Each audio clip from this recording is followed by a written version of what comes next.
पुणे महापालिकेत समाविष्ट 34 गावातील सोयी सुविधांसाठी 18 लोकप्रतिनिधींची समिती व्यावहारिक आयुक्तांच्या अध्यक्षतेखाली समिती स्थापन करण्यास सरकारची 8 महिन्यानंतर मान्यता। समाविष्ट गावातील विकास कामे आता या समितीच्या माध्यमातून केली जाणार। पुण्यात आरटीएनं ओला उबरचा वाहतूक परवाना फेटाळला। अपील करण्यासाठी 30 दिवसांची मुदत, तोपर्यंत प्रवासी वाहतूक सुरू राहणार। मुंबई विमानतळ परिसरातील सर्व आस्थापनांवर येत्या 15 दिवसात मराठी पाट्या लागतील। विमानतळ प्राधिकरणाची हायकोर्टात ग्वाही। कोरोना काळात यात विलंब झाल्याचीही दिली कबुली। आज हायकोर्टात पुढची सुनावणी। 5 एप्रिलपर्यंत शिक्षक भरती चाचणीचं वेळापत्रक सादर करा। मुंबई उच्च न्यायालयाच्या औरंगाबाद खंडपीठाचे आदेश। नियमित शिक्षक भरती होत नसल्यानं याचिका। लोकसभेसाठी धाराशिवमधून मराठा समाजाचे 1000 जण उमेदवारी अर्ज भरणार। 10% मराठा आरक्षण मान्य नाही। मराठ्यांना ओबीसीतून आरक्षण द्यावं आणि सगळ्या सोयऱ्यांची अंमलबजावणी करावी, यासाठी मराठा समाजाची मागणी। लाभार्थींना मोदीजींचा नमस्कार। भाजपचं नवं अभियान। मतदारांपर्यंत पोहोचण्यासाठी भाजपची नवी रणनीती। भाजप कार्यकर्ते घरोघरी जाऊन लाभार्थी कुटुंबांना मोदींचा नमस्कार सांगणार।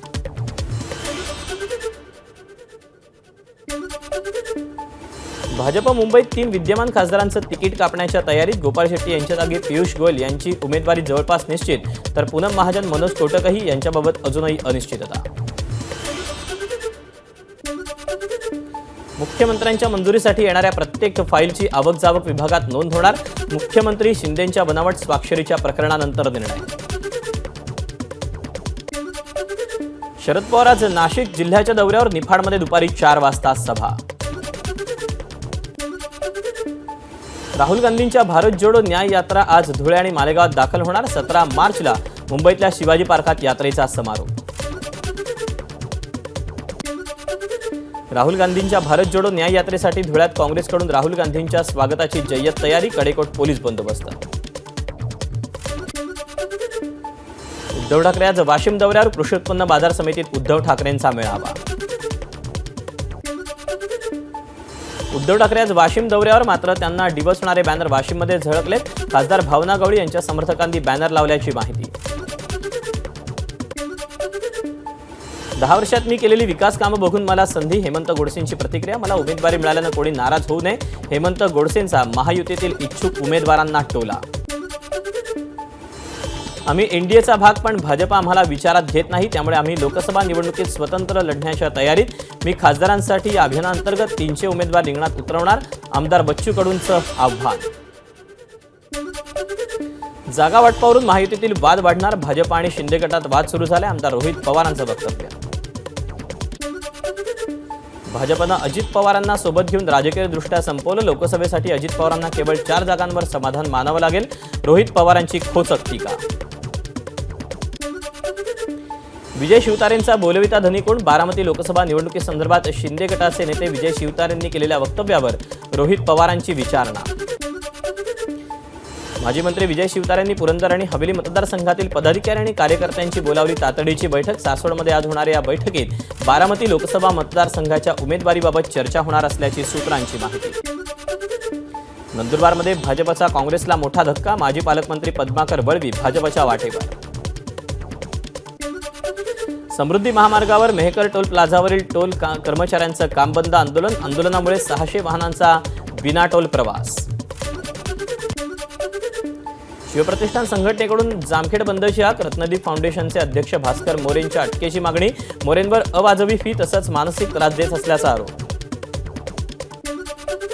धाराशिव लोकसभेची जागा अजित पवार गटालाच मिळावी, यासाठी कार्यकर्त्यांकडून तुळजाभवानीची आरती। लोकसभेची जागा सुरेश बिराजदार यांना मिळावी, असं देवीला घातलं साकडं। स्वाभिमानी व्यापारी संघटना स्थापन करण्याचा बारामती शहरातील व्यापाऱ्यांचा निर्णय। वकील सुधीर पाटसकर यांची घोषणा। राज्य मंत्रिमंडळाची आज मंत्रालयात बैठक। बैठकीत महत्त्वाचे निर्णय घेतले जाण्याची शक्यता। काही दिवसातच आगामी लोकसभा निवडणुकांसाठी आचारसंहिता लागणार असल्यानं महत्त्वाच्या घोषणांची शक्यता। मुंबईतल्या कोस्टल रोडची वेळ बदलली। सकाळी 9 ते संध्याकाळी 5 पर्यंत कोस्टल रोड खुला राहणार।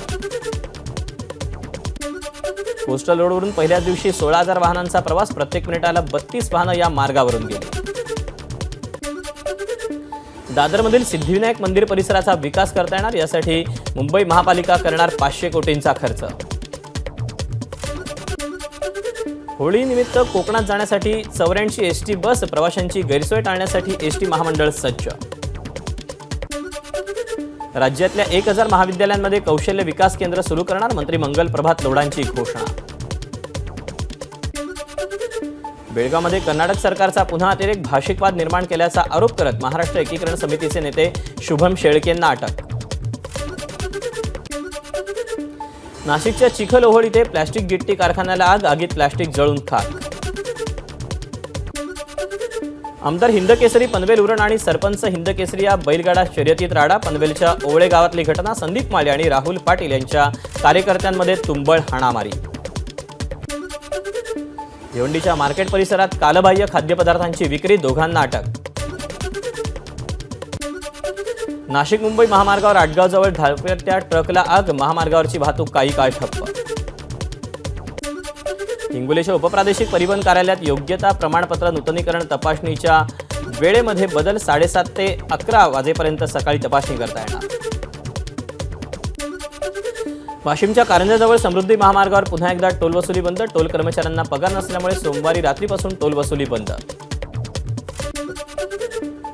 स्थानिक कलाकारांच्या अपमानावरून अकोला जिल्हा प्रशासनाचा महासंस्कृती महोत्सव वादाच्या भोवऱ्यात. जिल्हाधिकाऱ्यांनी माफी मागण्याची मागणी.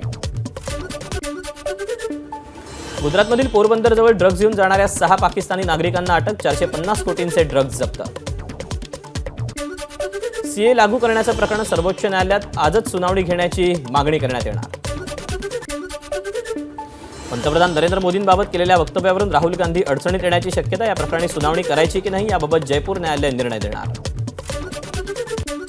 भारतीय अर्थव्यवस्थेसाठी आज अतिशय महत्त्वाचा दिवस. 3 सेमीकंडक्टर कारखान्यांचं पंतप्रधानांच्या हस्ते भूमिपूजन. आचारसंहिता लागण्यापूर्वी केंद्रीय मंत्रिमंडळाची आज शेवटची बैठक. अनेक मोठे निर्णय होण्याची शक्यता. दिल्लीत आज महायुतीची बैठक. जागा वाटपाबाबत अंतिम निर्णय होण्याची शक्यता. शिवसेना आणि राष्ट्रवादी जास्तीत जास्त जागा मिळवण्यासाठी प्रयत्नशील. दिल्लीत आज भाजप महाराष्ट्र कोर समितीची बैठक. जेपी नड्डा, अमित शहा आणि राज्यातील भाजपचे प्रमुख नेते राहणार उपस्थित. भाजपची लोकसभा उमेदवारांची दुसरी यादी आज जाहीर होण्याची शक्यता. मध्य प्रदेश, महाराष्ट्र, गुजरात, कर्नाटक, चंदीगड आणि हिमाचल सहित काही राज्यांमधील 100 उमेदवारांच्या नावाची घोषणा होऊ शकते. भारतानं मालदीवमध्ये उपस्थित असलेल्या आपल्या सैन्याला बाहेर काढण्यास सुरुवात केली. अड्डू बेटावर उपस्थित असलेले 25 भारतीय सैनिक आतापर्यंत देश सोडून गेल्याची मालदीवच्या मिहारू वृत्तपत्राची माहिती. इंग्लंडमधील नॅशनल हेल्थ सर्व्हिसमधील डॉक्टरांची कमतरता भरून काढण्यासाठी भारतातून 2000 डॉक्टर पाठवले जाणार. यासाठी भारतातील मुंबई, नागपूर, गुरुग्राम, इंदूर, चेन्नई, दिल्लीसह 9 प्रमुख शहरांमधील मोठ्या रुग्णालयांमध्ये प्रशिक्षण केंद्र सुरू. मोदी सरकारचा आणखी एक मोठा निर्णय. प्रत्येक वर्षी 17 सप्टेंबरला साजरा केला जाणार हैदराबाद मुक्ती दिवस. जो बायडेन आणि डोनाल्ड ट्रम्प पुन्हा आमनेसामने. पक्षांतर्गत निवडणुकीत दोन्ही नेत्यांचा विजय. एबीपी माझा, उघडा डोळे बघा नीट.